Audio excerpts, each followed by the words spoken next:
Železniční trať mezi Kolínem a Uhlířskými Janovicemi stojí. Před 12:30 narazil na nechráněném přejezdu u Chotouchova projíždějící vlak s 29 cestujícími do Maringotky kolotočářů. Maringotka je namotaná na kabině lokomotivy, tady před sebou táhla ještě 100 metrů. Hasiči se právě snaží její zbytky odstranit. Příčina dopravní nehody je zřejmě nevěnování se řízení, kdy řidič nákladního vozidla přehlédl projíždějící vlak. Strojvůdce se snažil ze všech sil rozjetou lokomotivu zabrzdit. Kamion, který vezl atrakci, ještě stihl z přejezdu odjet.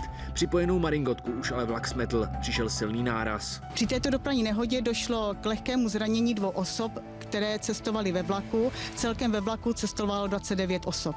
Kromě lehčích zranění strojvůdce a cestujícího ale vznikla obrovská škoda, téměř 3 miliony korun. Strážka totiž nejenže poničila lokomotivu, ale také zničila atrakci, kterou kamion převážel. Jeho řidiče, který nehodu zavinil, navíc začali vyšetřovat policisté. Byly zahájeny úkony trestního řízení pro přečin obecné ohrožení z nedbalosti. První vlak se na trať vrátil až 10 minut před 5. hodinou odpoledne. I přes více než 3hodinovou výluku bylo obrovským štěstím, že strážka skončila jen lehčími zraněními. Ondřej Pořízek, Prima FTV.